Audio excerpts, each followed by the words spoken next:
because this might be the inner chronicle of what we are, and we have to articulate ourselves, otherwise we would be cows in a field.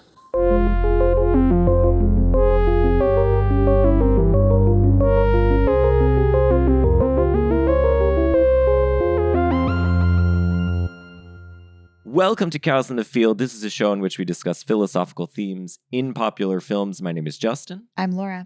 And for spooky season, we have a scary good treat.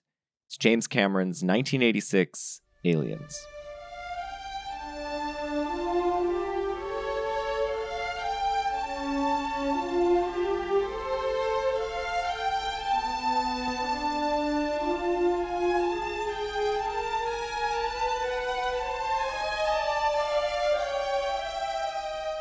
And our guest today is Brendan Hodges, a film culture writer and essayist whose work has appeared in various outlets, including Bright Wall Dark Room, The Next Best Picture, RogerEbert.com, and many others. Welcome to Cows in the Field, Brendan. Very excited to be here. Thank you for being here. We're very excited to have you as a fellow Tenet lover and James Cameron lover. This is very important for us to sort of build a kind of like Tenet brand, Tenet like forward brand. That's what we're trying to do here on Cows in the Field. Yeah. Brendan, okay, so first question to you, Brendan. I suspect that you have a history with this movie. I have a history with this movie, and I think we got to start there. So when did you first see the movie, and how do you feel about it watching it today? And I know you just saw it on 35, so talk to us about that. Yes, I will. So my history with the movie, I think, is kind of unique to some people. So I think it's actually important to understand where I'm coming from with this a little bit, to know that I didn't see that many movies in junior high and high school. I was raised in a somewhat conservative environment. My parents were very watchful over what I could and could not watch. And what happened is I was in a bad car accident in 2009. I was hit head on by a drunk driver. I was in a hospital bed for a few months recovering. Now, what do you think my parents did? They backed down. They basically got me a Netflix subscription and let me rent and watch almost whatever I wanted during that recovery time. This period is when I watched so many of the great classics. That's when I first really watched the filmography, let's say, of Kubrick. I saw Seven Samurai. I started watching the other James Cameron movies. I had seen some, but it was always in a very limited context. So I rented Alien and Aliens to watch in one weekend. And I adored both of them. And instantly I knew these are going to be two of my favorite movies of all time. And indeed, they still are. They're movies I've returned to many, many times. And in particular, I always thought it was interesting because Alien is seen as kind of the archetypical sci-fi horror movie. And the reputation of Aliens is of the archetypical sci-fi action horror movie. And I've always thought that was an interesting label because, and we'll get into this, I don't know if Aliens is functionally really an action movie as we think of action movies. I actually think the movie, more so than Alien, is about conjuring an atmosphere of dread, which the action reinforces and supports. And I always was struck by this because when I first turned it on, I'm like, oh yeah, this is going to be badass, it's going to be an action movie. But there's not much action in it for 45 minutes. Yeah. And then it takes a big lull in the middle. If you're watching the theatrical cut anyway, there's a big lull in the middle of action. And then it springs into this 45-minute epic crescendo James Cameron style at the end. But really, there's not that much action in the movie as we think of maybe an archetypical definitive action film. Yeah. And I think this movie is doing many more interesting things than its reputation would actually suggest. Now that I've seen a lot more movies, I actually almost think it's something similar to how, to go back to a filmmaker who just passed away, Friedkin Sorcerer, and how Sorcerer uses action to conjure tone. Uses action for the purposes of theme, for mood, for dread, for terror. So that's basically my relationship with the movie. I loved it ever since I first saw it in that kind of unique circumstance. I thought it didn't play the way I expected in a way that I love. Yeah.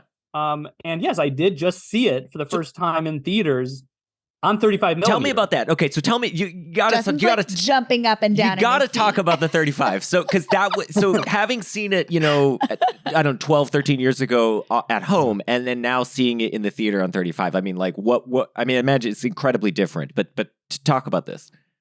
So I have a very steadfast belief that anyone who says seeing a movie at home is identical to seeing it in a theater is wrong. Yeah. They are lying. They're lying to themselves and they're lying to other people. Yeah. Because, first of all, every time you sit down and see a movie, your mood is different. The context absolutely enhances, detracts, changes the experience somehow. Whether you're watching a movie night or a movie alone at a movie night solo, or you have friends over, that will change the experience. The screen size will change the experience. What you watched before, what you ate for breakfast will change the experience.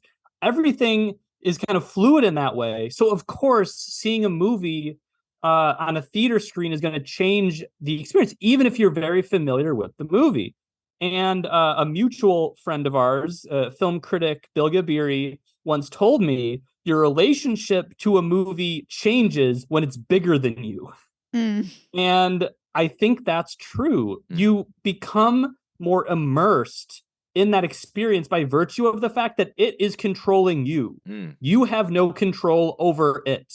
The option to look at your phone is non-existent. The option of pausing the film is non-existent. Even if you're at home and you have no intention of pausing the movie, you know that you could. Yep. The relationship you're having with the movie is different.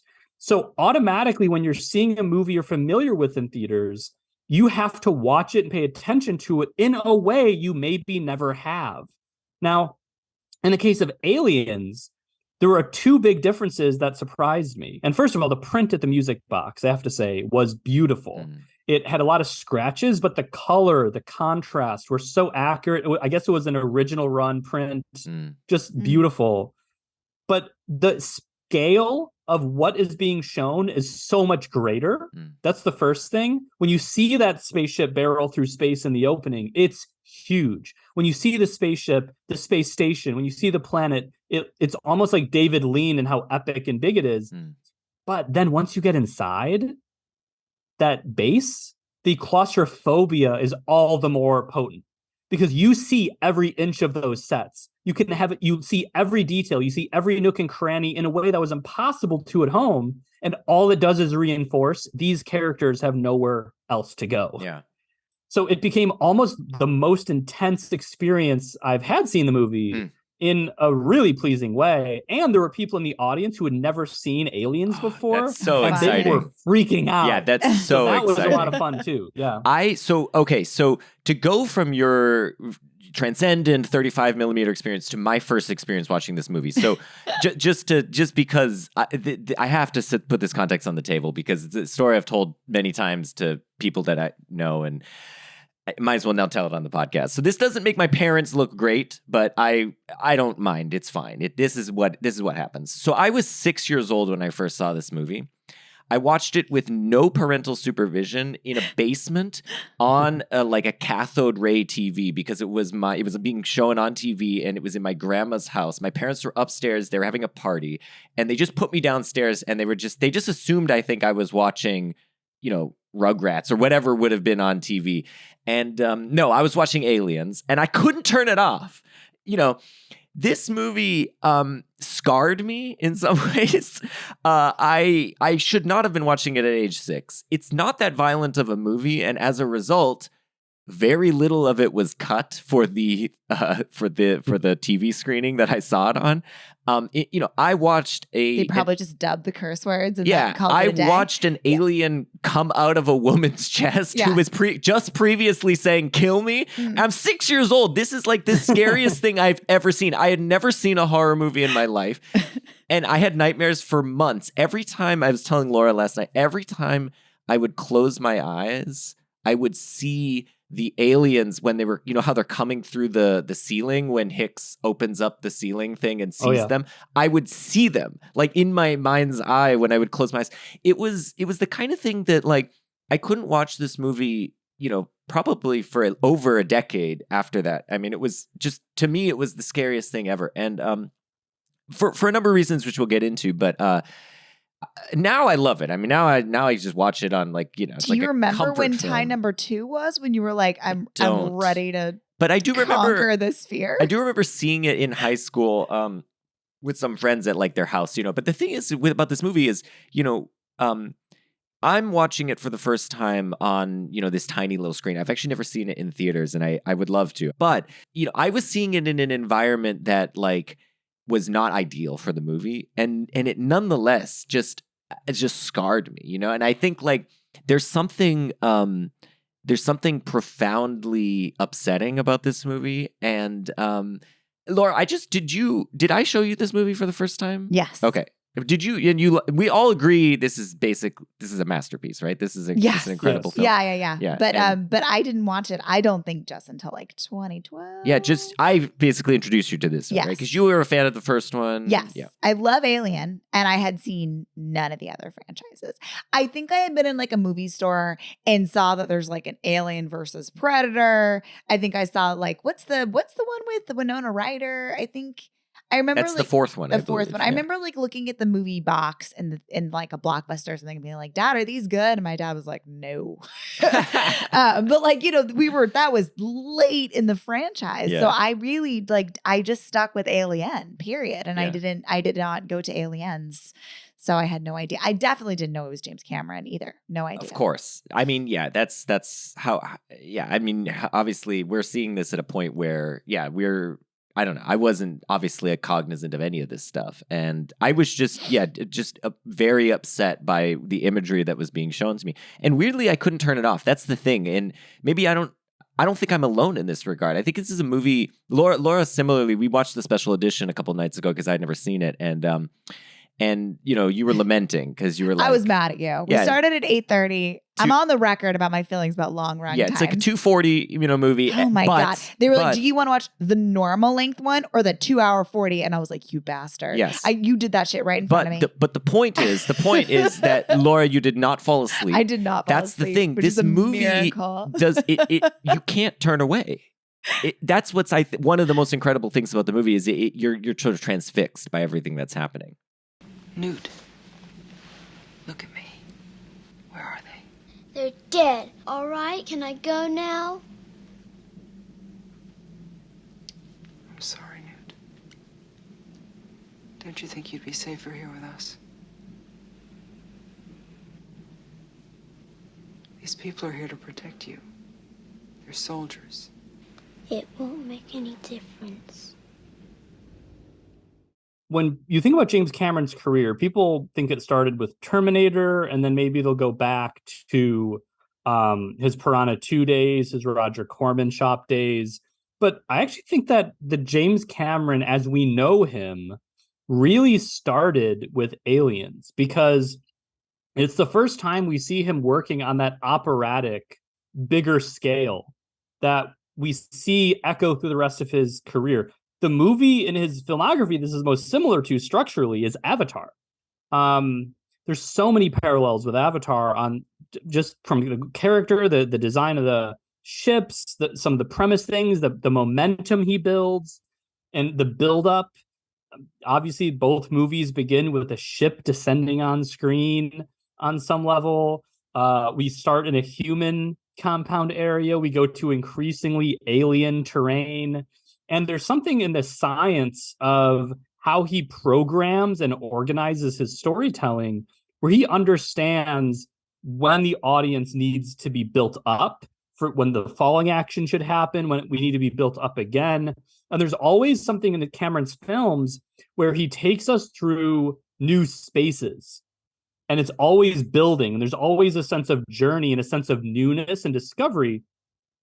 For example, the way that at the end of Aliens, we finally go back into the reactor core and it's glowing orange and we're entering it from the skies. We're already there in the movie, but there's this sense of epic scale and gravitas that's earned. I also think the thing with James Cameron movies that help them have that momentum both of you are talking about, he is the king. And I don't think there's anybody better at him than this, living or dead, in film, at setup and payoff. Oh, yes. He's all about setting up dominoes in that opening act and then he's going to knock down every single domino in the last hour of the movie. Yeah. So if you can make it to that last hour, you're just off to the races. It's so satisfying, right? It is. Because he's like, he's sort of taught you what you need to know, and then you get to exercise that knowledge sort of later. Yeah, it's a satisfying denouement. Yes, absolutely. There's something childlike, I think, in why it pleases us so much. And you take something away, you bring it back. You show something to a kid, you take it away, you bring. There's something to that on just a primitive level that I think is pleasing. In this movie, there's no greater example than when we see not only the power loader, but we're shown that Sigourney Weaver, that Ripley, is a master of the power loader. Yeah. So when she shows up with the power loader at the end, it is A, earned, B, set up previously, and C, there's almost, again, that childlike surprise where we're seeing something fun and cool in a radical new context that's so pleasing. And again, to go to Avatar, the equivalent is the Thanator.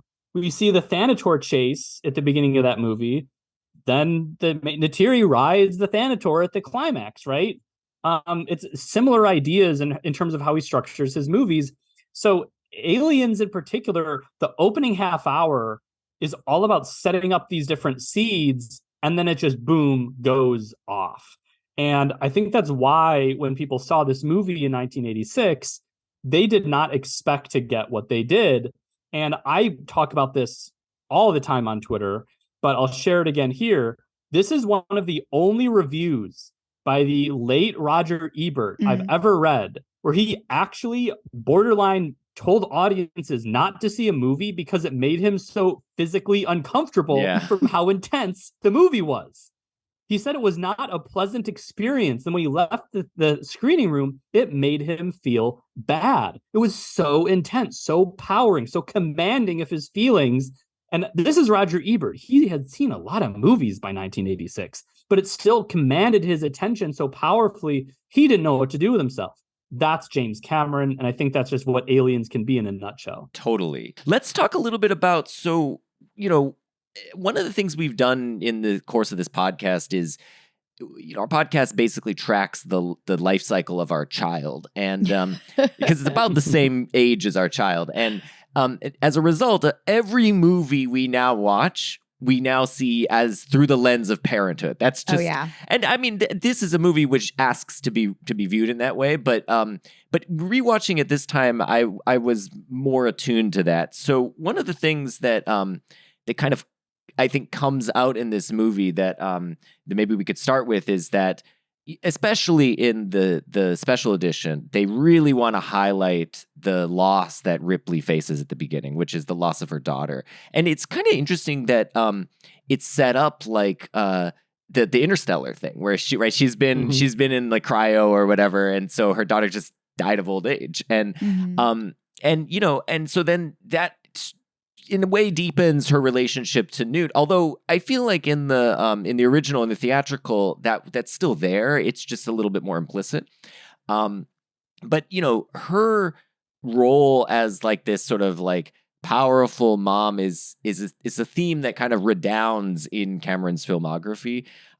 So do you have thoughts on like this kind of, I don't know, this kind of general theme of the film and as it sort of plays out in Cameron's filmography? I mean, of course, there are many instances of it with like Sarah Connor, of course, is the other big one, but of course also in Avatar, even in True Lies as well. But I absolutely. As I say, I mean, Aliens, I think, really is what should be studied as the origin of many Cameron tropes and Cameronisms. Yeah. I mean, Aliens is a movie about two matriarchs at war. They're fighting and warring to protect their children. There's the gorgeous dissolve of Sigourney Weaver's face into the planet Earth, at the beginning. Right. It could not seem more maternal in kind of a mystical way if it tried to. Cameron is not subtle. Subtlety is for cowards in James Cameron's filmography. And so you do see that. And this idea, I think, is also important in terms of how Cameron is not scared to put his female characters in a extremely vulnerable place to show, I think, the strength of vulnerability. of being able to be vulnerable on screen. I mean, this is the let's see, that one of two James Cameron movies where we meet a female warrior, a warrior woman who kicked so much ass in the previous movie, and we meet them in a place of trauma. We meet them in a place of despair, and they don't know what to do. They're both in a way imprisoned by the actions of the previous film. Of course, the other one is Sarah Connor, when we meet her in this kind of mental institution in Terminator 2. So there is that very closeness between those movies and how he depicts these things. And I think this is such an important thing. Cameron has been heralded as this, quote unquote, feminist filmmaker, but I think that's often attributed to how awesome and powerful his women are. I don't think enough attention is paid to the way that his women can be vulnerable and they can be weak and they find strength in that weakness. They're allowed to be people. They're allowed to have character arcs. They're allowed, and I think ennobled by their fear. And I think that's such a key thing. And to connect that with the ideas of motherhood, we now have 3 James Cameron movies, Aliens, Terminator 2, and Avatar: The Way of Water, that are acutely dialed in to how parenting and motherhood is a prison and a form of liberation. We have characters whose maternal instincts get them into more danger, and it constricts their behavior, and they don't know what to do. And I think these are powerful metaphors for parenting. I think they're powerful metaphors for ethical questions on how to live life. For example, how much do you owe to your child, and how much do you owe to the tribe or the people around you? Yeah. Right? Yeah. In Aliens, Ripley goes back to save Newt, when really, if she was smart, she'd be getting herself and the other military people off the base as quickly as possible, right? She doesn't. She goes back for Newt, and that gets her in trouble. That's kind of the template for this movie. And of course, in the case of The Way of Water, Neytiri has a similar dilemma. I mean, Jake and Neytiri have a similar dilemma. Do they fight for their family, or do they protect the tribe? Yeah. And this is such an important theme that runs through his work. And in Aliens, you really see the origin of it. Again, I just really think not enough attention is paid to how he lets his female characters have those levels of dimension, which honestly feel progressive and modern, I think, even by cinema standards of today. So in terms of his female characters, the other one we should mention is Rose from Titanic. And I think what's kind of interesting about this connection between, really, I'll list a couple characters: Ellen Ripley, Sarah Connor, Helen Tasker from True Lies, and then Rose. And then, we'll come to Avatar in a second. What I think is kind of interesting is that the way that Cameron has, the way that these characters sort of earn their stripes, so to speak, in terms of gaining our attention as audience members, is in a way by aping masculinity, by traditional masculine roles. They play the roles of protectors, ultimately, like in the case of, it's clearest in the case of Ripley and Sarah Connor, in that they're these military ladies who can wield weapons and that kind of thing. In the case of Helen Tasker, I think what's kind of interesting, because she ends up basically becoming her husband. She becomes like a super spy like her husband. And then Rose, is rebelling against the patriarchal order. Great, feminist, awesome. But what does she ultimately become? What is it? She spit like a man, Yeah, that's the fantasy she has. The fantasy is that to spit like she a doesn't, man. right, side saddle. She Right. and I think it's interesting that this is not a knock against Cameron. I just think there's a certain limitation to this notion, this understanding of the feminine role, which is you reject the classical patriarchal role by doing what? By becoming a man, right? Rather than embracing, as you put it, vulnerability. And now, so that's why I think your take on it is really interesting, because you're right that there's, to push back a little bit about what I'm saying, both Sarah Connor and Ripley are women who have to face interesting choices and face the consequences of their choices. So Sarah is like an incredibly complex mom, in the sense that she the film doesn't really resolve this, but I think she realizes by the end of the film that like she hasn't really been a mom to John Connor, right? She's protected him. She's prevented him from She's been dying. like a mentor more than like a mother. Yeah, but she's been like a drill sergeant. Yeah. But the reason why Avatar 2 put this in perspective is because I think in Avatar 2, this is where James Cameron is sort of recognizing a little bit that he himself, this has been this theme in his films, and Jake Sully, through the character of Jake Sully, he's been this guy who's basically just been a protector to his children, and hasn't really been a nurturer, right? Hasn't embraced these other more typically feminine characteristics of more nurturing and more in touch with the sort of emotions and that kind of thing.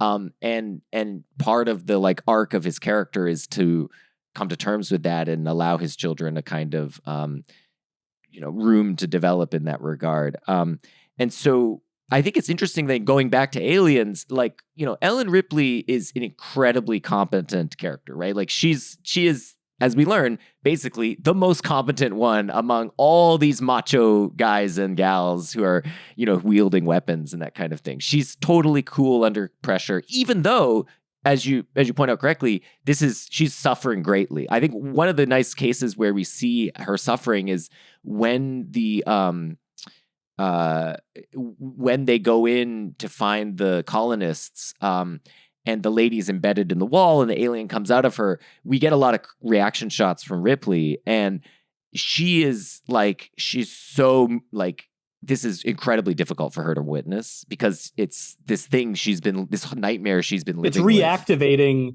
that trauma, right? Totally. And a really important thing to add to this, Ripley does not want to be there. Mm-mm. She is pulled and coaxed and pressured back into this role. And in terms of the vulnerability, a key difference I think that manifests because of this change is that, to go kind of like I said in my opening, one of the reasons I think Aliens doesn't play as much as an action movie as I expected is because most of the film, the first half, is not playing as a haunted house in such a way. It's playing as suspense because we and Ripley know more than the Marine grunts do. Yeah. Mm-hmm. So we're waiting for them to get got. We're waiting to see how bad the damage is based on our foreknowledge, right? It's the Hitchcock thing. Suspense is when the bomb is under the table and we know the bomb is there. That's the construction of Aliens. And that is a manifestation of Ripley's fear and trepidation and trauma that, again, to your point, is being reactivated by being brought back to this place. Yeah. And it's interesting to connect that with these ideas and themes of basically, let's say, combining elements of a feminine character with a masculine archetype. Right. Is basically the idea.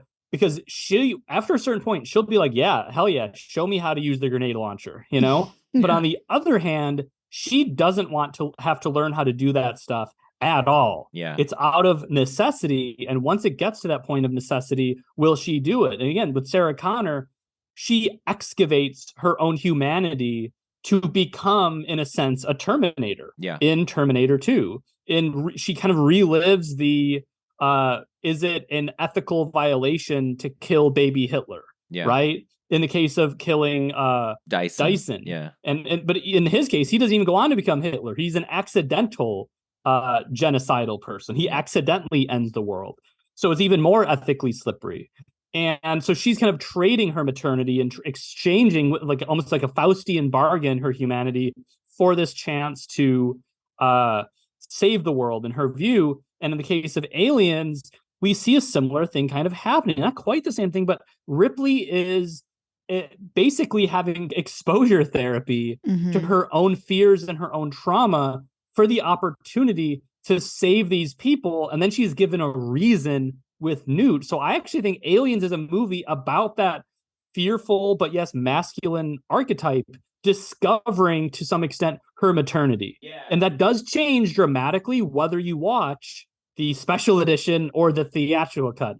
In the special edition, it's a woman dealing with the loss of her daughter through rediscovering maternity versus the theatrical cut where she's just discovering it for the first time. But I think that's an important distinction to make. Yeah, that's really interesting. I mean, I think also I have a hypothesis about this. Is just now I'm going to psychoanalyze James Cameron a little bit, but I think like Cameron is clearly like fascinated by women, but he's also, I think Cameron in a way wants to be these characters, these women characters, Ripley, Sarah Connor, Rose. I think he empathizes with them to an extent and sort of wants to like struggle, have their struggle and overcome it. But at the same time, the thing that they can all, like, he's fascinated by the thing they can all do that he can't. Their which is wombs. give birth. I mean, this is a theme that comes up again and again, and it comes up in this movie. And I think Cameron, I think rightfully so, is fascinated and a little disgusted by it. Yeah. I mean, it's there in the Giger stuff in the design, Yes. but when you get to the alien queen, Oh man. it's pretty gross. I mean, like, we see the alien queen sort of birthing out these eggs and this is life created. And this is the thing that, and the whole idea, I think Cameron is in a way drawn to this because the whole idea of the chest burster and the head face hugger and all that is a kind of insemination, and it allows everyone in a way to give birth. Right? If man, woman, you would all give birth. You're going to give birth through your stomach, but it's still going to, but there's something obviously repulsive about this. But I think it's a potent metaphor because like giving birth, it is ruinous of your body, right? It destroys you. But at the same time, you will have like created something, and what you will have created is this thing, which is, is this in some ways horrific, but also beautiful thing. And I think Cameron shares with Giger that kind of fascination with this kind of, I don't know, like I was looking at some Giger art just before we got on, and I mean, besides the alien stuff, it is super sexed up. Like, Oh yeah, it's all it's just horned like up all the way. yeah, like peens and V's all over the place. And I was like, yeah, that makes sense because this movie, there's this undercurrent, despite Ripley being a largely sexless, protagonist, female protagonist, which is great. Like, thumbs up, awesome. We don't need to have her sexualized. There's a kind of like prurient fascination and disgust with sex and birth, and I think. I have suspicions that this is partly what's driving some of Cameron's like interest in this subject. So he's like a synthetic too. He's just like, whoa. Well, look that's what the they thing. can Yeah, do. the synthetics, the like Bishop. They're like, whoa, this is like they're Artificial always person. What did Bishop prefer? I I'm don't sorry. know. I used the Bishop, derogatory phrase. the best. No, We're always I trying to think create. That's an interesting connection. I mean, think about Terminator. It's a movie about a son sending his best friend through time to fuck his mom. Yeah. I mean, like that's the plot. Like when there's all that like sex scene discourse on Twitter.com or formerly Twitter.com. I did a thread of almost every James Cameron movie and how fucking is a plot element in each movie. Like you can't take it out. It is literally the fulcrum on which the movie swings. Yeah. And it is literally the climax of Aliens. Yeah. This idea of laying eggs and all of that psychosexual element of Cameron, I never connected that it would be such a clean fit as a sequel to Alien in that way, with all that kind of Freudian goo that is unleashed in Aliens. But I think that you're right. I think another thing to mention, though, is that as much as we're kind of making this case that Cameron is identifying in positive and maybe even negative ways with women and women bodies, and he's kind of using them, I hate to go there, as an avatar for himself. The other thing, though, is that you have to think Cameron's movies are actively anti-authoritarian. Yes. They are Yes. actively anti-patriarchal. They are Totally. actively subverting the power of not all, but many of the men. Every cop in James Cameron movies, an idiot. Yeah. Every military person almost in James Cameron movies, Yeah. an idiot. Yeah. like the whole first big fight sequence or action sequence in Aliens, when they're in the reactor and they can't shoot their ammo, they're getting themselves killed by virtue of being there, right? They aren't taking a smarter plan where Ripley's like, these guys got to get out of there. They're there anyway, and they're shooting in the reactor. And they could destroy the whole base, and they're almost causing their own destruction. And obviously, the cops in the first Terminator, total clowns. They're buffoons. Yeah. And Aliens kind of satirizes the hoorah, badass Vietnam thing. And it's interesting because James Cameron is seen as like this military guy's guy director. I don't think the people who make that claim are actually paying attention to how these types of characters are presented in his movies. Do I think James Cameron likes guns? Yes. There are stories that he went on dates, bringing his dates into the desert to shoot firearms in the middle of the night. Okay. James Cameron can do that and be kind of a hippie. But the thing about Aliens specifically, it is unambiguously demonizing, kind of to use a buzz phrase, corporate hegemony. Yeah. To absolutely. kind of invoke the iconography of Vietnam, to subvert it, to emasculate it in a massive way. Yeah. So it's interesting when you consider that next to what you were saying, that, yeah, maybe he's projecting some of himself through this kind of female avatar of Ripley while using her, and also just presenting and characterizing the male military characters this way in an emasculating way. So you have kind of both halves of those in friction with each other. Right? I think that's totally right. Yeah. Yeah. He hates the patriarchy like he hates corporations. Oh yeah, 100%. Yeah, for sure. And also like the way I would put it is like the military men in this are their masculinity is, and like, you know, competence is just subverted. Like they end up like being shown to be totally incompetent for the most part. Actually, the most competent of them, well, maybe Michael Biehn, but is Vasquez, right? Vasquez and Hicks are the last holdout. The sort of lone, well, not lone, but the one of the women among them. But you know, and I know that whole scene. I don't know if that's part of the. If we watched the special edition, it felt like it was going on a little long when Bill Paxton is like, "I am a badass. I am such a badass." I think that's in the original too. But it felt like he was like basically all but grabbing his crotch. Yeah. In that scene. I think that scene does go longer in the special edition. It felt long. It felt like he was really driving home. Well, but I think it serves two purposes. So one is it connects up to the to building the tension, because when you see how bad these guys fail, first of all, they're like part of what gets Ripley on the boat, so to speak, is, well, you're going to be surrounded by a bunch of like the best military guys. And so you're like, oh, okay, well, she's going to have more sort of protection than she did in the first one. But then they're quickly dismantled, and they're shown to be, you know, mostly, I mean, not totally incompetent, but they're shown to be inadequate for the conflict at hand. Right? Exactly. Yes, exactly. Everything they have to offer doesn't mean shit to the aliens. Yes. That's it, man. Game over, man. It's game over. What the fuck are we gonna do now? What are we gonna do? Maybe we could build a fire, sing a couple of songs, huh? Why don't we try that? We better get back, because it'll be dark soon, and they mostly come at night. On the political thing, though, I think that's a fascinating point that he shares with Ridley Scott, this kind of like hatred of the corporation. I think what's kind of interesting is what that says about, I think, the political outlook that's embedded in the film, because I think of it like it's really a kind of sort of distinctively American rugged individualism. Ripley, like Sarah, these are like these characters who, like, if it weren't for them, everything would go to crap, right? Like, they're the lone person standing in the face of bureaucratic ineptitude and the end of the world, or these demonic aliens killing everyone.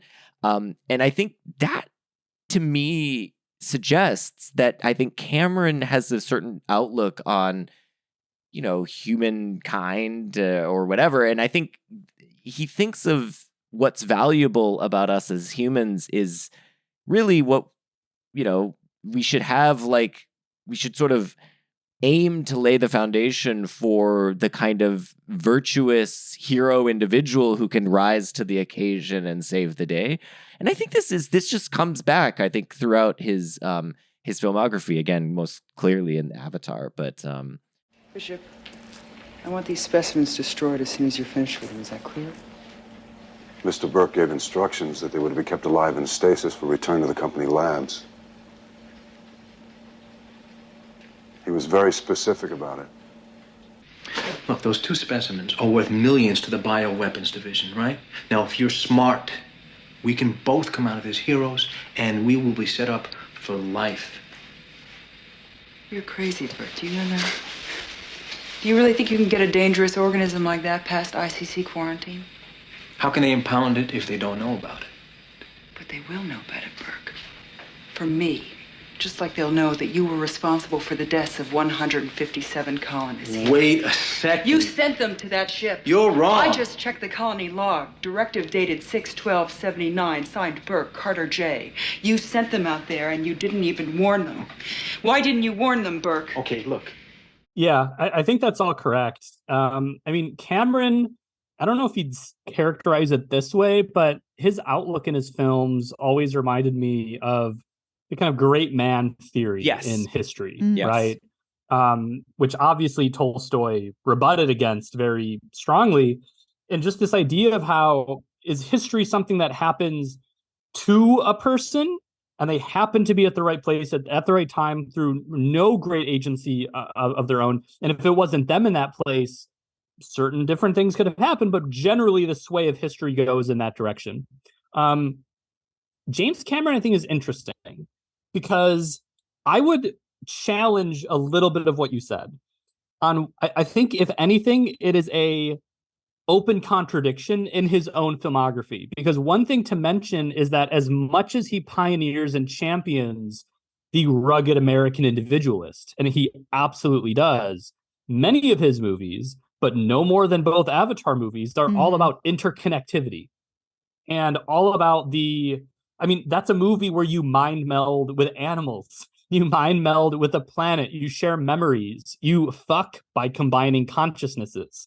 You know, he's all about that. And there's all this imagery in both Avatar movies of interconnectivity, neural networks, and things like that.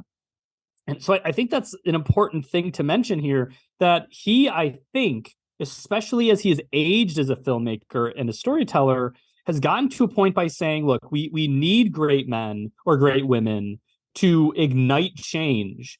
But within that change, we need to connect to the broader whole of the planet, of nature, and re-immerse ourselves in those things, etc. And I think we see that first inklings of this thematic idea, not in Aliens, but in Titanic.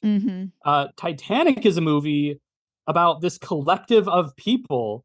And keep in mind, when the ship starts going down, it's very important to say Jack and Rose do not affect it whatsoever. Arguably, you could say that the guy noticed them coming out of the engines and whatever, and that caused the ship to sink. But other than that thing, generally speaking, they don't really cause or impact that event at all. They're completely passive. And in that sense, that is his first, you might say, collectivist film, where you're seeing the interconnectivity of people dominating the power of individuals. And you kind of see the friction of these two ideas, again, manifest in Avatar. And it goes all the way in an interesting way in Avatar, at the end of Titanic, through Rose's vision, where she sees all of these people. Yes, they're waiting for her. Is this the afterlife? Is this a dream? I don't know. But she sees all of these people greet her in this kind of cinematic dream space. And again, it goes back to that idea of group. And over the course of his career, I do think you see him increasingly orient himself towards that idea. He's not there yet in Aliens. He's not there yet in Terminator or Terminator 2, where in the eyes of Sarah Connor, it's her against the entire system. It is her against the whole world. But we do see that idea emerge, I think, over the course of his films. And I think we're only going to see that increase in the future Avatar sequels. But so it's interesting. I mean, Cameron's a filmmaker of opposites. You know, he's this incredibly masculine filmmaker known as one of the great guy movie directors. He's asshole on set. He's really hard. His movies are all about tech gear and badassery and explosions, but they're also all love stories. Yeah. Yeah. You know, and so there's that weird thing that's happening in his films, and you do see that in that battle between the collective and the individual as he matures, I think, as an artist. I think what it really is for me is it's that he's skeptical that that large groups are actually going to save the day. I think in Avatar, the groups that we see are generally like families and smaller sort of tribes and things that have bind together. But then what's the monolithic is the humans who have this massive corporation or whatever that's come down and I think he's what it is I think it's there's this skepticism that once things get big enough, there's going to be it's this thing which is a fundamentally I think conservative idea that when things are big enough there's going to be waste and ineptitude and mistakes that can't be cross-checked. And I think there's this kind of dream of the small individual isolated communities that he kind of the movies want to return to. And I think that's coming out to the rebels in Star Wars. Exactly. Yeah. That. And I think that's kind of what Jake Sully wants in Avatar. And I think that's where the sort of, he's saving Pandora. It is true. He saves the planet, but it's him. Well, remember in Avatar, Jake Sully does not save the planet. Awa does. Yes, I guess that's right. Yeah. So we do see that thing. Technically speaking, if Awa, this hive mind planetary being, insane concept, by the way, if Jake Sully attacked and Awa didn't save the day, the Na'vi would have been completely destroyed. Yeah. And I think that's an important detail because on one hand, you have the most archetypical example of the badass frontier warrior. He can tame any beast. He can become Turuk Makto. He can jump off to one dragon to an even bigger dragon and all these things. And sure enough, his son does the same thing to a big, murderous, sad space whale. So we see these themes emerging. But in the case of Avatar, I do think he's trying to resolve these ideas through the lens of, we actually need to be subservient to the planetary hive mind or the sense of tribe. We need to submit ourselves to those things. But I think you're absolutely right, especially if you listen to the guy talk in press.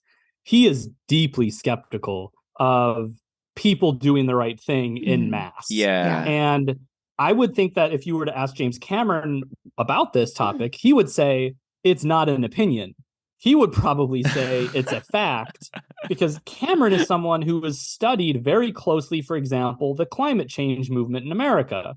And corporations controlled the climate change science since the 70s and squashed it. They controlled the data and withheld it from us for decades and decades. And they kept being greedy and they kept being evil. And there wasn't a sole whistleblower. There wasn't a group of people who found power and fought back. There wasn't this collectivist rebellion.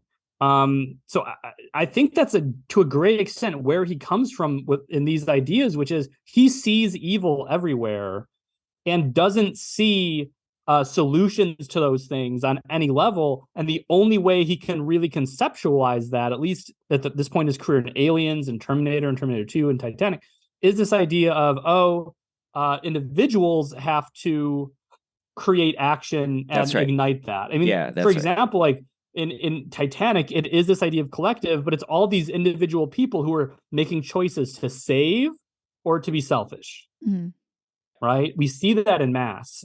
And so I think that, again, is a paradox in his own filmography. And people have been debating for years where Cameron is on this political spectrum. Sure. Yeah. Well, it's complicated, I'm sure. Yeah. But I know I don't want to say like he's a Republican, but there's a conservative streak here. But I think there's almost like a libertarian streak. Exactly. To some of it, for sure. I wouldn't go as far as to say Randian, but he absolutely has. I think the right way to put it is that he has progressive values, Yeah. but conservative solutions. Yeah, that's might be right. I mean, I think the other thing is, and to connect Avatar and Aliens, I think where he sees the goodness in the world is in nature. Like, I think he thinks of it like humans have been this sort of parasitic thing, and because we're, for various reasons, cite the nature of bureaucracy and human selfishness. We've poisoned the planet and all these things, but like nature doesn't have that, right? Like the creatures of what are they called? The whales. Tulkun. The Tulkun, right? They're like these like godlike beings that have collectively decided not to kill because they realize it's they're pacifists. They're pacifists, yeah. And you're like, man, that's amazing. But like, it's this thing that's in nature to some extent. Like, they're still part of nature. They're not like beings that have, like us, who've drawn lines between ourselves and nature. And I think Cameron is fascinated by that, and I think you see that here in Aliens. I was gonna say, how does that work? So here's how it comes back to Aliens. So I think part of you could think of the aliens in this movie as not really, I think you put it this way, Brendan, not really evil, but like they're just doing what they do. But what is it that they do? They're basically just giant bugs, right? They're like ants. And ants are these hive mind creatures that just do whatever needs to be done for the collective. They're the primary antagonists in that they're the ones that most directly threaten our protagonists. But, right, and Ripley doesn't have any respect for them. She's like, we are not studying these things. Kill these things. Murder them. Kill them. But there's a strange... The movie is deeply fascinated with these things. Sure. These things are fucking cool as shit. And the movie makes them look really freaking cool. Nowhere clearer is this than when the presentation of the Queen, who is like, I think it's beautiful. Yeah, absolutely beautiful. She's presented backlit, with like this glorious, like spider-like, thing. It's of course also disgusting. So there's this dimension again of like disgust and this is the enemy, but also like, so cool. And I can't, probably a great amount of the budget went to making these things look awesome and having them, be able to sort of show off their strength and skill and all that. And so I think this is for, Cameron has this kind of twofold relationship to these things, and that they're like, he's fascinated by them. They do represent nature in its pure form, like unadulterated by human incompetence, so to speak. And yet they're also killing people, and there is something worth saving in humanity.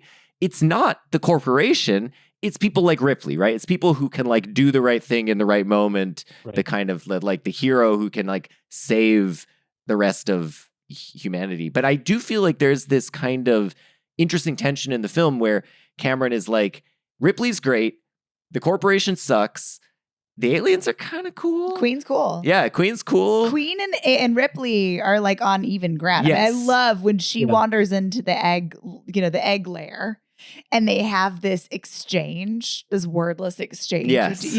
Where she gives her a look and shows the flamethrower, like, here's what I've got. And then the Queen is like to her minions, like, everybody be cool. Everybody, she got a flamethrower. Everybody back up. There's so much done with just little head movements. But it is like, you're like, this Queen is smart. She and Ripley, a smart lady. She's a smart lady. She's a smart independent lady. She's just trying to lay her eggs through her giant goo tube, Yeah. No, I think that's right. And just to say, I don't know how big fans you are of Hayao Miyazaki, but I think that there's an interesting comparison to be made between James Cameron and Miyazaki's films and how they characterize nature. In Miyazaki, nature can be dangerous. Mm-hmm. Nature can be vicious. But our exploitation of it, nevertheless, has no justification. Yeah. Nature is depicted in Miyazaki as a self-enclosed, inter-functioning system by its own methods and standards. And there's nothing we can say or do to nature that's good. In Miyazaki, our very existence is predicated on destroying nature. I don't know if either of you have seen Princess Mononoke, but in that movie, We see Lady Eboshi, this character who controls this Ironforge town, and she's taking care of women and the sick and has all of these progressive, almost like union-oriented socialist ideas and values, everything that we would theoretically want a leader to have. To have this society, she's also ravaging the forest and is trying to literally kill the forest god. And I was struck on a recent viewing of that movie how similar elements of that movie's plot are to Avatar. And in that case, it's showing that, look, our existence cannot be completely harmonious in nature. So all we can do is minimize damage.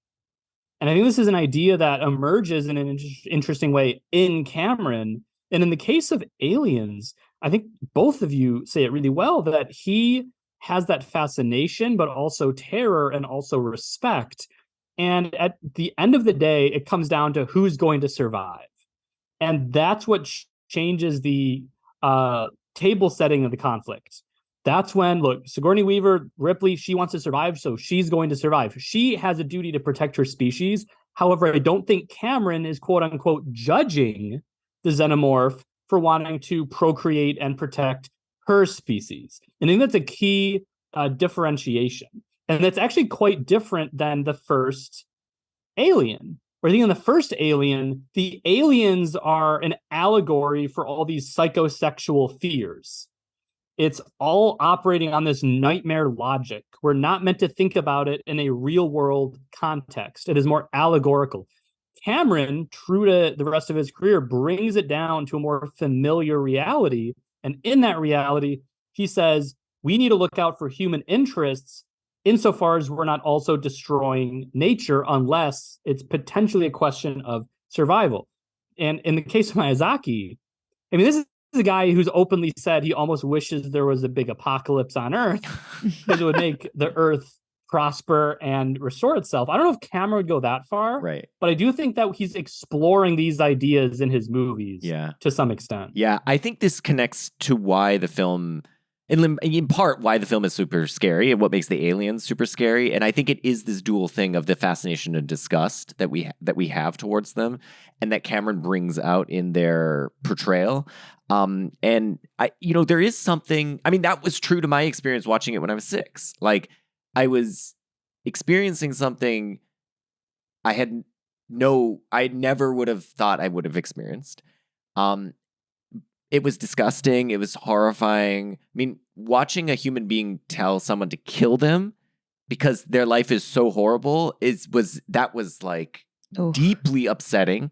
And yet it was all fascinating because there was something familiar about it, right? Because it's grounded in this biological reality that there's like, it's all like, yeah, these are like bugs, and there's, it's tactile. There's goo. There's this light of, what do they call it? Like a resin thing that's forming. Resin secretion. And, and it's often the case that the things that horrify us are also like pull us in, and we're like in part pulled in.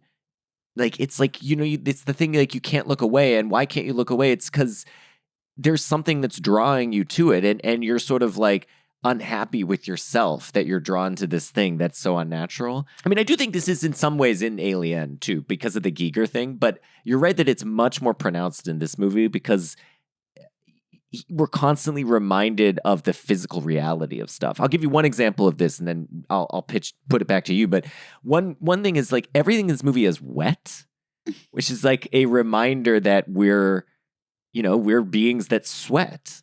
We're beings that like feel nausea, and like when you watching Ripley's face when she's watching the woman have the chest burst, she's got a lot of makeup on to make her look really pale, and she's sweating. I mean, that's like this, that's just conjures that feeling of like nausea. And like, that's again, a reminder of our sort of biological finitude, right? That we will die and our bodies will decay and gross shit is going to happen to them, and like, that's really horrifying. So to me, that's one of the reasons why the movie works so well, is that it's a kind of reminder, right? That we are part of nature. It's a reminder that you live in a meat sack. And nature is intense. Yeah. It's something I'd prefer not to be a part of, if I'm being honest. I find it really gross and intense. And anyway, but I love that Cameron, it's complicated for him because because I think he thinks, there's more, like nature has more to offer than just human innovation, right? Than like, oh, it just created us as humans and now we went on to be rational beings. Like there's much more there. Yeah, it's funny you bring up this idea of how wet the movie is, because when my girlfriend heard about the screening at the Music Box in Chicago on 35 millimeter, the first thing she said was she can't wait to see all the goo. Yes. So gooey. Yes. What a gooey movie. I'm not exaggerating. The first thing she said after it ended was she got all the goo that she wanted. And so but I think that's correct and true to point out that the difference between Alien and Aliens, or one of them, is that an alien, it all, I think, comes from an almost expressionist place, meaning it is the internal made external. It is the implicit made explicit. It is the subconscious fear, Freudian fear, psychosexual fear, manifest in physical terror, and things like that. Yeah. In Aliens, it's almost like saying these things are real. They are functioning beings. All of this is credible, I think, is the key detail. Yeah. Now, in Alien, of course, it has the idea of the blue collar guy, so it makes it relatable within this nightmare. But in the case of Aliens, these are people who are living in a very familiar reality that are obeying rules that are more familiar. And as I said, in the case of Friedkin and Sorcerer, there's something to how both filmmakers emphasize the tactility of the environments, the tactility of the weapons in the case of Aliens, the power loader in Aliens, or the trucks in Sorcerer, but also the body and the somaticism of it. And obviously Alien is a pretty sweaty, moist movie too, but Aliens, I feel like part of the dread is the fact that and we said this a little bit earlier, we see these allegedly ultra powerful military beings completely trivialized and emasculated in seconds. Yeah. And part of this is we understand what the military is supposed to do. We understand the might of the military, particularly if they're coded as the American military, particularly as they're coded as Marines, where we have all these ideas associative with those archetypes. And Cameron loves playing with those things. And he loves showing us the power they're supposed to have in contrast to Ripley's terror and fear and trauma of these things. Right. So when they first go to the base and they have the cameras, we see everything through these almost like video GoPros. Yes. That are glitchy and fuzzy and very much, I think, almost like an early example of a lot of the video horror we've had since the mid 90s. Yeah. A lot of that, even like the some of the footage of like landing on the base through video, it looks very modern in terms of what's being done in the horror space now. But Cameron, I think, is doing all of this to show us basically this idea of, it's contrasting the fact that all of this is analog, all of this is physical, all of this is in a reality we can touch, we can sense, we can feel, we can smell. And because of that, as they're looking around through these video cameras, it gives it a reality that we don't have in the same way in the first Alien. So when you see the acid holes in the floor, when you see the xenomorphs for the first time, or the shot you mentioned that stuck with you as a kid, that coming through the ceiling, they feel physically dangerous, I think, in a certain way that they didn't in the first film. Because in the first film, they're much more in the shadows. In this movie, they're out in the open. And that creates a different effect. And again, it's all about the physical reality of it. It is a deeply somatic film. The first movie has the chestburster scene, And then the subsequent scene that's almost like a weird sexual assault where the xenomorph tail goes up through the camera and we don't know where it's going into the victim. There's those two moments, but most of them are like, oh, the characters just disappear off screen and we find them dead, right? In this movie, we see almost every death. A great example of what I'm trying to get across here is all of the scenes in close quarters where they shoot the xenomorphs and acid flies on their faces. The acid flies on their armor. And it's, it's just overwhelming. And those are some of my favorite moments in the film. And actually, you see almost no shots of the characters shooting aliens in one take. You see the main characters firing their weapons, and you cut to a shot of the xenomorphs. Now, some of that is a production necessity, probably, but it creates this impression of the xenomorphs almost in this abstracted way. So it feels abstract and physical at the same time. That's really interesting. We so seldom see them in the same space. No, you're totally right. And yet, that's totally right. And yet, the other dimension of somaticism is that this is a thing Cameron is very good at. He gives you a really good sense of the spatial geography of where everyone is in relation to one another, and that really helps cement. I mean, he uses it for the effect of terror in this. And one of the just really brilliant things is, I think this is an update from the first one, but they have the tracker in the first one, but in this one you get the visual representation, right? In addition to the sound, and so that visual representation, that's become so bloody iconic. But it just, there's a couple sequences where, they're like, we're getting hits everywhere, and they're spinning the tracker around, and you're seeing things in 360 degrees.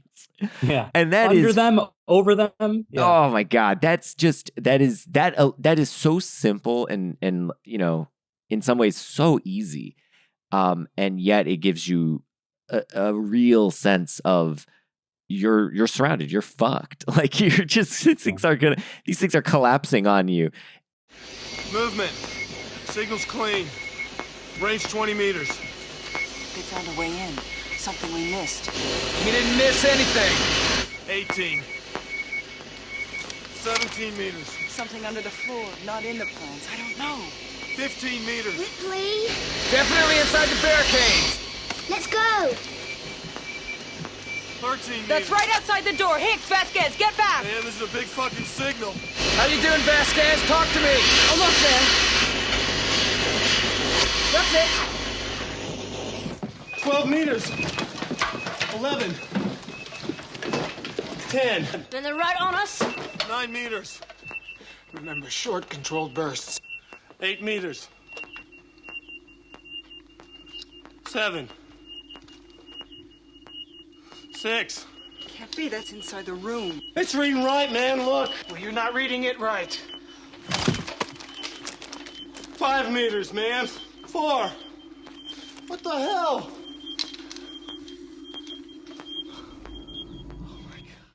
And in Alien, I don't feel like you almost ever really have any sense of where the alien is with respect to the characters and where they're going and where it is. It's it's kept off screen Yeah. so much of the time. I think that's on purpose. Yeah.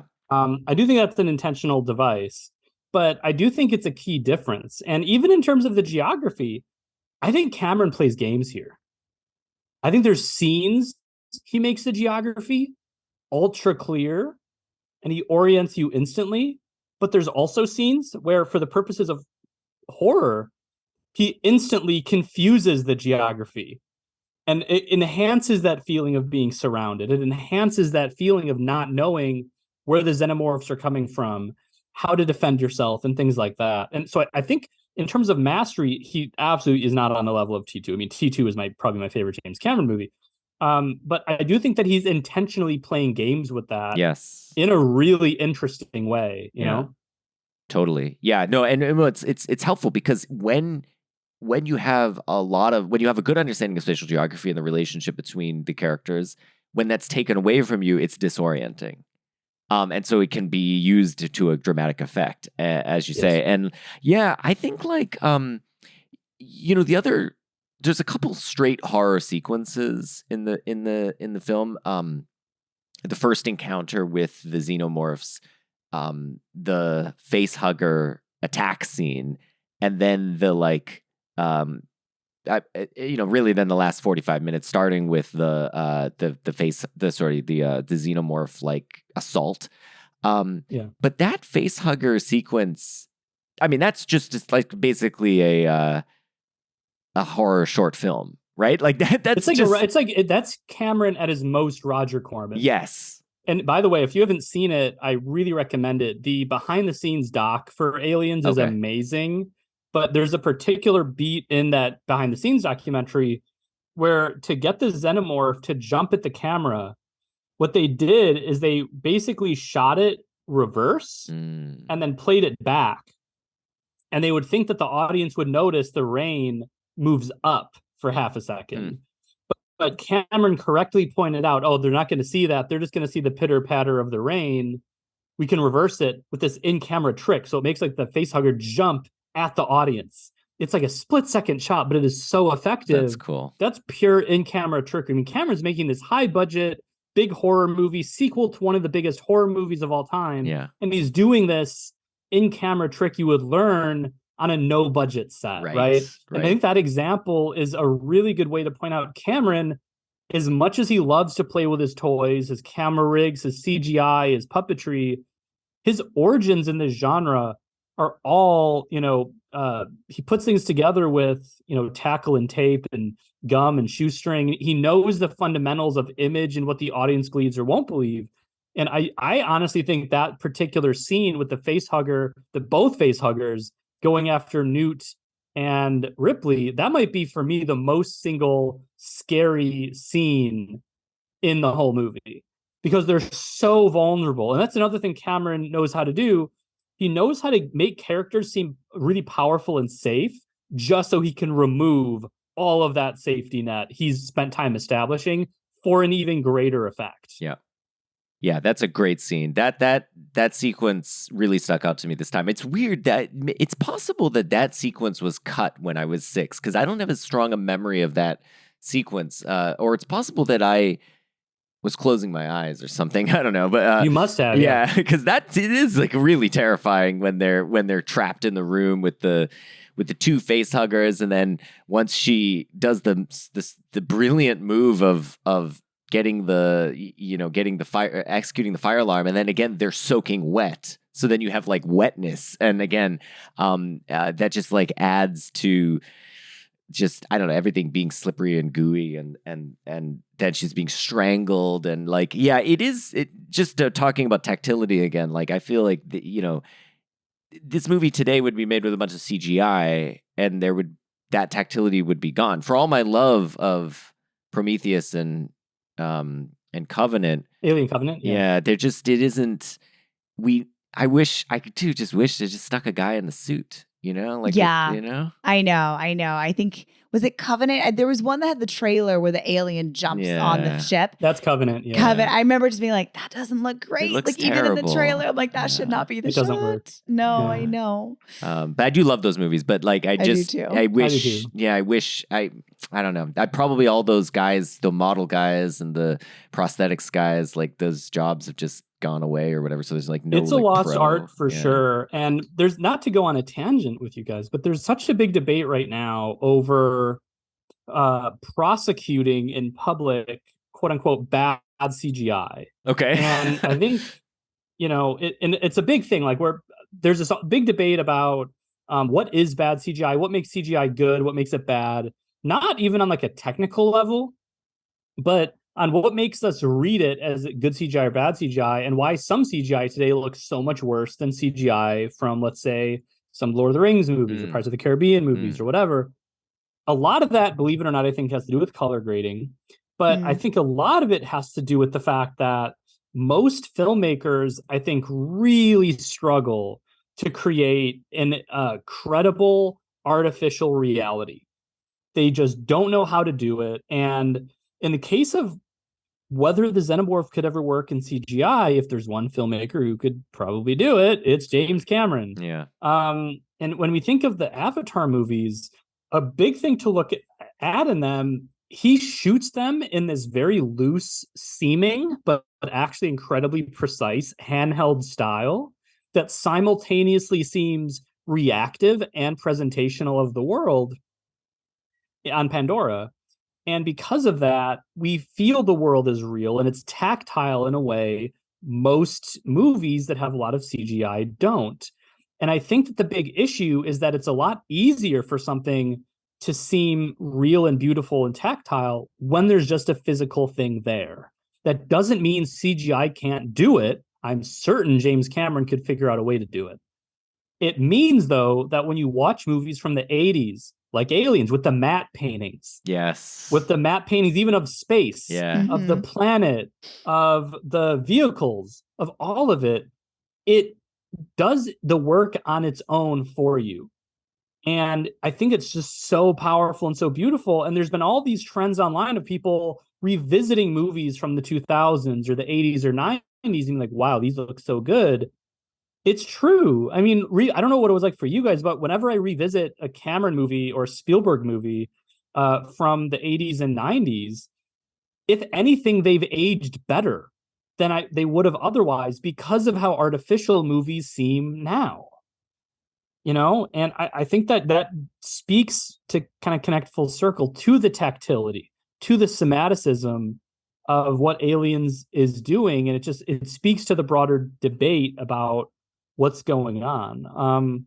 So I wish more movies did just, to your language, put a guy in a suit. I know. Put the damn guy in a suit. Our minds have a sense of weight. And when there's a guy in the suit, it's there. You're just photographing a dude in a suit. He weighs 180 pounds or whatever. You could just feel it. And we understand that. But when it's CGI, it moves. It's just very difficult to mimic that.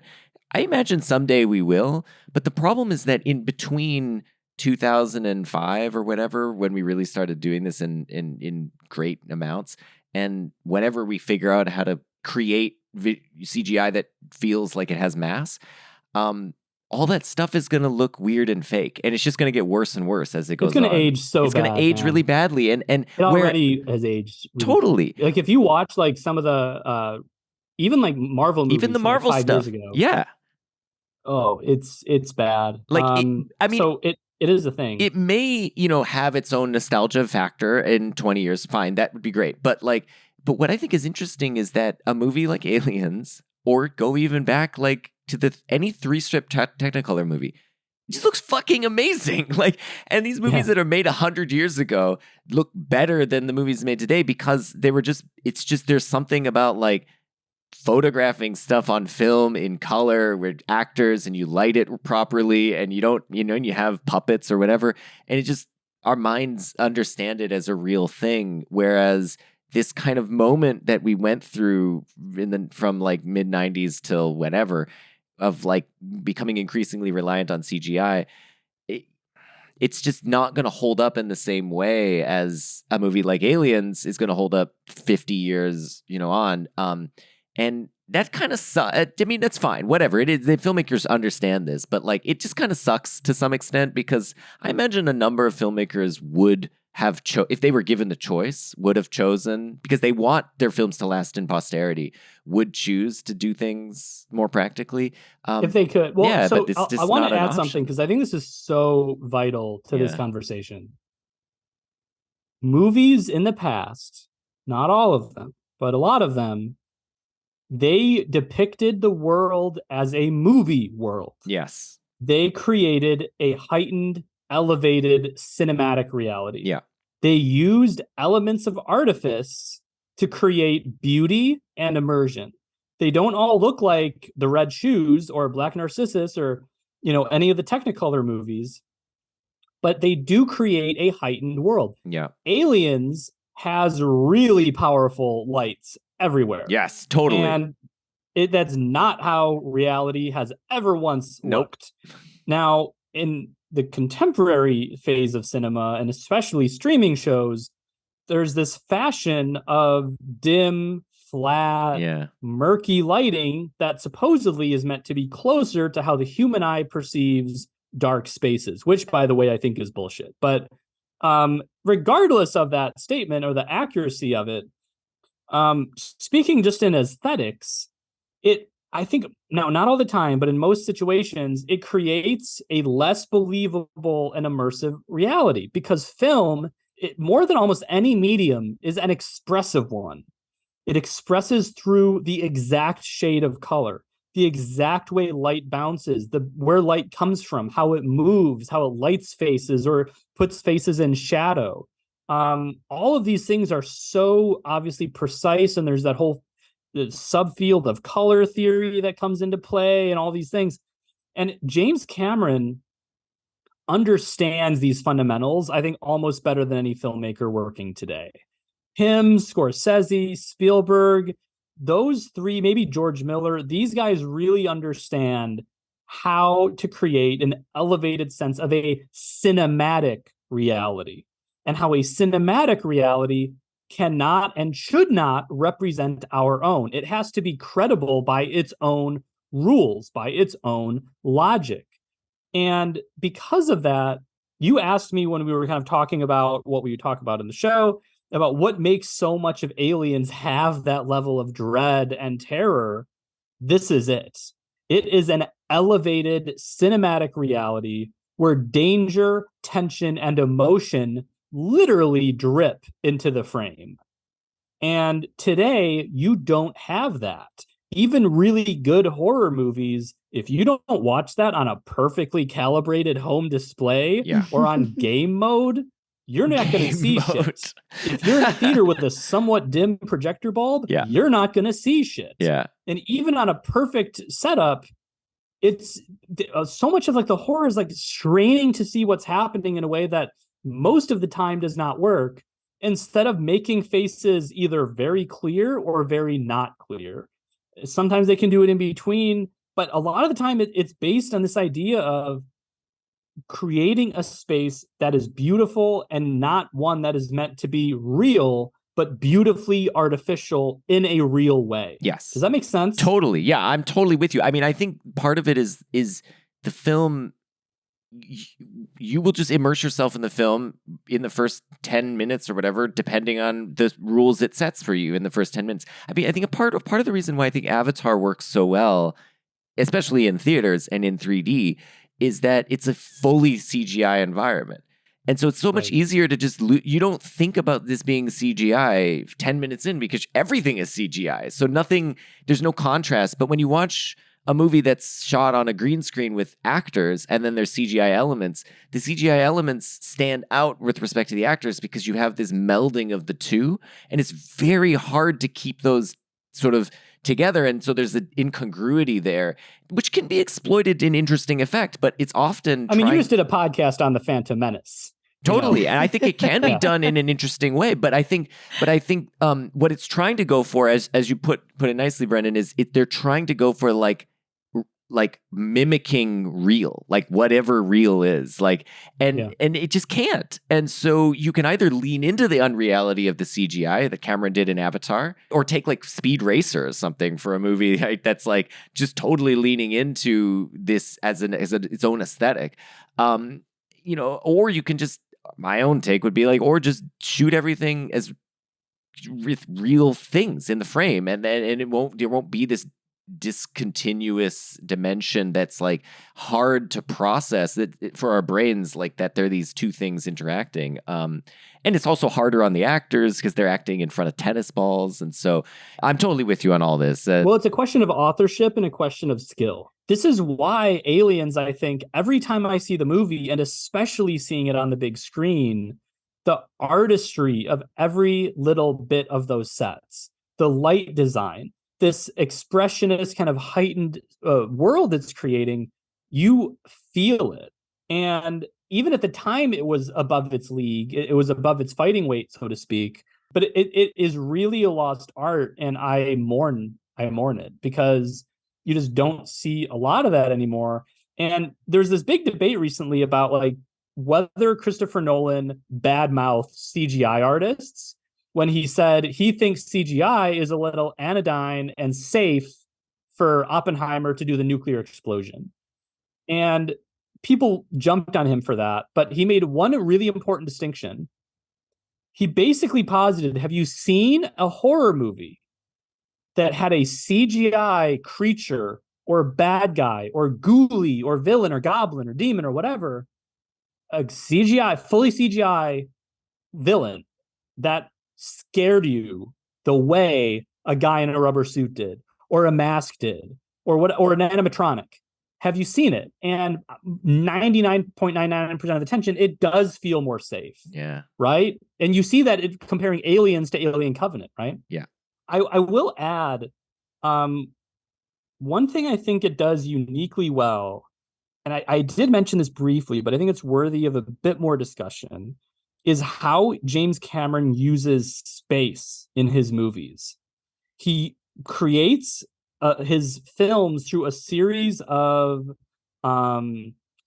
environments, and each environment has a psychological element to them. Interesting. They have a specific psychological effect. Yeah. This is most literal in the Avatar movies, where he wants every creature, every tree, every environment to remind you on a metaphorical level of something on Earth. This reminds me of a lemur. This reminds me of a shark. This reminds me of a whale. This reminds me of an eagle or a dragon or whatever. That's true, but I actually think we see this in all of his films to some extent. And it's important because when, for example, the scene we mentioned earlier with the facehugger, the dual facehuggers attacking Newt and Ripley, there's a psychological element to that space. It was previously established as what? A uniquely safe space. That was the moment where previously Ripley was at her most maternal to Newt, her most caring to Newt. She wiped her face clean there. She gave her the tracking beacon there. She talked to her about bad dreams there. That's where their bonding was. And this is a subtle thing, but how many films would create a reversal so powerfully without calling attention to it, I think is the key thing. Cameron does not become self-conscious about these choices. It's all about heightening the emotional effect when the action hits. So when the xenomorphs come there, a few things are happening. This extremely safe space is now weaponized against us. Our every feeling of maternity that emerged there, this parental bond forming, has been weaponized against us. We feel even more in jeopardy than if this same scene happened in the control room of the base or in a generic hallway in the base. We have all these psychological associations and emotional associations with it. Also, the fact we now understand the attack to be coming from the corporate goon. It's now part of a system of exploitation happening. All of these things are happening in that space. Another example, when Newt is in the sewers, we previously were shown she has mastery of the tubes and tunnels and sewers in Aliens. That's her domain. So when she's in the water and they're above her on the floor trying to save her, and we see the water and we see the xenomorph come up, a previously safe space has now been again weaponized. So it has that effect. And of course, there's just the thing, water, the subconscious, the unknown, all of these things are being played with. Also, the fact that when Newt's there, the water, because she's so short and the depth of the water is going pretty high up on her body as well, right?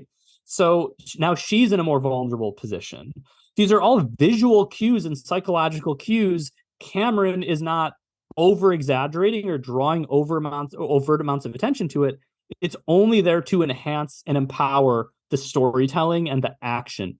Another example is how we mentioned the reactor earlier. The reactor previously was shown as a place of claustrophobic danger. When you go into it, you can't see anything. If one bullet goes in the wrong place, it's nuclear meltdown. So what happens at the end of the movie? They have to go back into the devil's lair, right? All of this danger has become associated with it, and now they're going to the exact most dangerous place in the base for them to go, and they need to go there to escape. So they need to go back to the most dangerous place to get out. And I think that this device Cameron uses is so key to why his movies, as they say, go hard, because they make these choices that are all about really about storytelling, immersion, and emotion. And part of this is they all always build, with almost no exceptions, to kind of a fourth or fifth denouement or epilogue. In Terminator, it's after the main action of the chase ceases, and now they're in the factory. In Aliens, the main action ceases, but now the mother is on the ship as they're escaping. Right? In Terminator 2, back in the factory. All of those types of things. In True Lies, it's the very final building confrontation. In the first Avatar, the battle above and below ceases, it resolves, but Quaritch is about to get Jake in his sleeping the avatar bed that he uses to project his consciousness. In The Way of Water, again, it's the flipping of the boat into the water, right? And he does this again, only in the interest of creating the most powerful experience possible in purely cinematic terms. And when people say James Cameron is a bad screenwriter, I want to hear on the record, they don't know what the fuck they're talking about, because people forget screenplays are not dialogue. Screenplays are blueprints for movies, and blueprints are made by shapes. Structure is a movie's shape. And there is almost no filmmaker working today who understands the shape of a movie and how to use space in a movie and its psychological power better than Cameron does. And that starts on the page. Yeah. Well, I mean, nowhere is this clear that the fact that he can make a 3-hour movie that doesn't feel like 3 hours. Just like come on, Laura's looking at me. But yes, your Avatar's felt a little long. But to your point, I like this idea. So Brendan was Laura had to step out for a second, but Brendan was mentioning this really interesting insight about how these spaces get inverted from like sort of safe spaces that they get invaded. And the clearest example is like Ripley going to sort of comfort Newt, and then that space gets invaded by the xenomorphs. And I do think it's interesting because that's a horror trope, right? Like the home invasion thing, right? And how do you do a home invasion when you're not at home? You kind of create a little home space that then can get invaded. So I think it is really brilliant, and I hadn't thought of it in those terms. Think of Titanic too, when they're bobbing on the ship going down, and she says, "This is where we first met." You have like the highs and the absolute horror of that movie taking place at the same point on the ship. Yep. Yeah. Yep.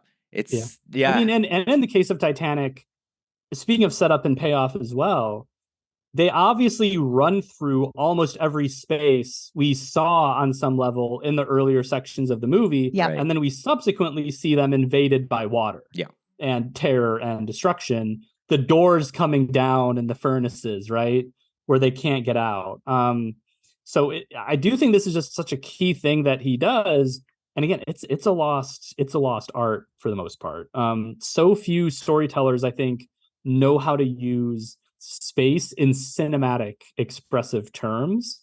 And Cameron, he just knows how to do it, man. He just knows how to leverage every tool he has to get his point across. I'm not saying it's not sometimes clunky, but he knows how to do it for the effect he wants. I think this is exactly right. And I also think potentially part of the reason is because of the perception of clunkiness. I think Cameron is confident enough that he can pull it off. Mm-hmm. But if you put that stuff in there and you can't pull it off, you risk like I got in your face. You risk it's a big risk. And Cameron is so willing to go sort of operatic in the most kind of basic sense, he's willing to have the biggest emotions and have characters say, he's willing to name an element unobtainium. And just be like, fuck you if if you're gonna get on my case about this, because that's the thing. Like I think a lot of filmmakers are really nervous about that kind of thing, and so they end up They want to be like cooler. yeah, or whatever it is. They're not quite confident enough they could pull it off, and so sincerity is dangerous. exactly today. Yeah. So and it's totally an offshoot, I think, of like 90s detached, yes, ultra cool postmodern irony. Yeah. And all these filmmakers, I mean, all the you think about the James Gunn type thing, they're all Gen Xers. So this is like, it makes sense that they're going to have that. And so it could, be that like the Greta Gerwigs and the millennial directors are going to maybe change this. And then of course with Gen Z, who knows, but I do think that's a product of this kind of Gen X, like they're still dominant, right? Like Paul Thomas Anderson, Quentin Tarantino, like these guys are these are like the dominant filmmakers, and they're all basically Xers. So anyway, I don't know. Yeah. Brendan, so, okay, thank you so much for being here, first of all. Real quick, give us like your top 3 Camerons. Just top 3. It does change all the time. No worries, yeah. But my favorite James Cameron movie is Terminator 2. Very closely chased by Titanic. Whenever I watch Titanic, I'm convinced it's the greatest movie ever made. Yep. Maybe because it is. And by the way, I did have the chance to see Titanic on 35 millimeter earlier Very this cool. year as well, Very from an cool. original run print. And that was literally so hypnotic and transcendent that I went on a massive James Cameron kind of obsessive run just a few months ago. So I was weirdly well positioned to be on this podcast. I was gonna say, your recall of these is incredible. Awesome. Yeah. Did you see the 3D post conversion that came out? I didn't. I really wanted to, though, actually. I honestly, post conversion is tough. I was not taken by it. It's a little funky, but I was sort of unfortunate because I feel like that was my second time seeing it in theaters. And I want to now have a third time, to go back and see it in film, because the first time I saw it, I was in the 4th grade and I was having like a religious experience, but also my dad was sitting next to me and getting a lot of calls because he was on call that day. It wasn't, I need to see it and as an adult at 35 and not partially 3D. Someday it will happen. Yeah. Brendan, give us a number 3. Number 3. I would say the 2 it's in competition between are Aliens and The Way of Water, actually. Yeah. Hell yeah. I'm increasingly convinced on rewatches it is one of his great masterpieces. And actually maybe his most philosophical movie.